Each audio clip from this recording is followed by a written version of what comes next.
Merhaba kardeşlerim, kendi kanalımıza hoş geldiniz. Bugün yeni bir videoyla karşınızdayım.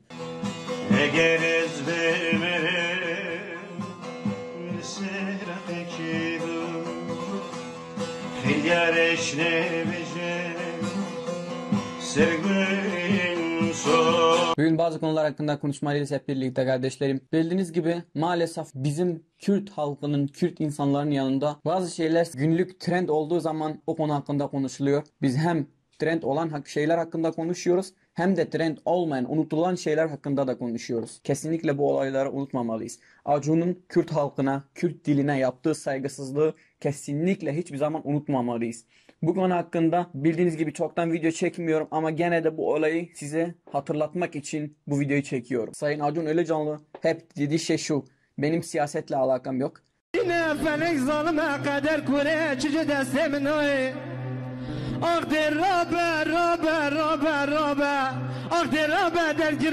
Ve bildiğiniz gibi Erdoğan'dan MHP ile birlikte. Sayın Bahçeli, günaydın. Sayın Erdoğan, şimdi kulaklarını aç ve Elazığ'dan bizi dinle.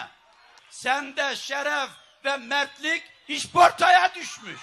Bu işareti yapan kişiler de korkmadan Kürtlerin düşmanlığını yapıyor. Mesela Samsun Kürtlere mezarı olacak. Samsun Kürtlere mezarı olacak.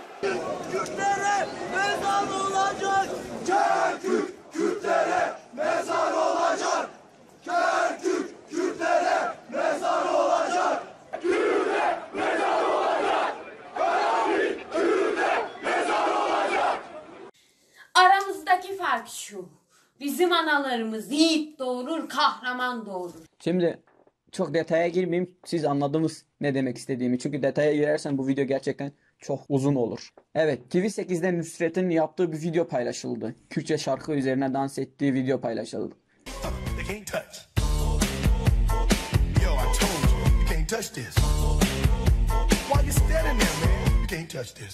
Ama maalesef yani TV8'den tabii ki beklenen bir şey. Bakın, Kürtçe müziği değiştirerek İngilizce bir müziğe koyup sanki Nusret İngilizce müzik üzerine dans ediyormuş gösterdiler. Yine felek zalime kader kure çiçe destemin oy.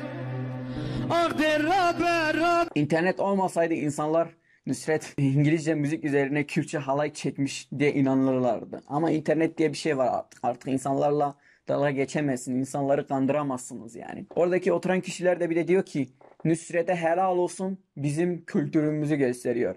Evet kardeşlerim, komiğime giden şey yani ne zamandan beri Kürtçe halay sizin kültürünüz oldu. Yani ne yapıyorsunuz? Neyi göstermeye çalışıyorsunuz? Güzel, ne o bizim kültürümüzü yansıtıyor. Hani oraya biraz mantıklı olun yani, Kürtçe müziği değiştirerek İngilizce bir müzik koyarak, yani utanmasanız kalkıp söyleyeceksiniz de İngilizce müzik de sizin kültürünüz. Acun'un dediği şey şu: fitne çıkarmak isteyen kişiler böyle şeyler söylüyorlar. Şimdi burada olan en büyük fitneci Acun değil mi yani? Kürtçe şarkı yasaklayan kişi değil mi? Bazı kişiler de çıktı onu destekliyor. Yani biz fitneci olduk, o vatansever, milletsever oldu, yaşasın. Yani Kürtçe şarkı yasaklayan, ülkede yaşayan 20 milyondan fazla Kürt var. Dillerini yasaklıyor. O fitneci olmuyor. 20 milyon Kürt fitneci oluyor onun yanında. Ve hiç birisi de ya da bir devlet çalışanı, hiç kimse çıkıp da sövmüyor. Acun, niye böyle bir şey yapıyorsun? Hey vatansever. Dediği şey şu Acun'un: son programında birisi çıktı canlı yayında Kürtçe şarkı söylemek istedi, ben de izin verdim. O da canlı yayın olmasaydı kesinlikle izin vereceğin yoktu yani. Hatta o adam, Kürtçe şarkı söyleyen adam bir röportajında bu olayın hepsini anlattı zaten.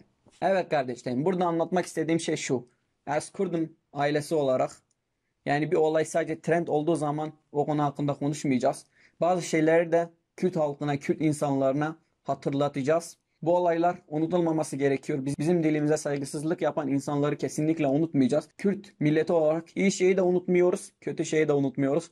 Bu videom bu kadardı kardeşlerim. Siz de unutmayın, kardeşlerinizle bu videoyu paylaşın. Bu videoya da lütfen destek olun, desteğinizi bekliyorum. Güzel yorumlarınızı da bekliyorum. Görüşmek üzere. Allah'a emanet olun. Bay bay.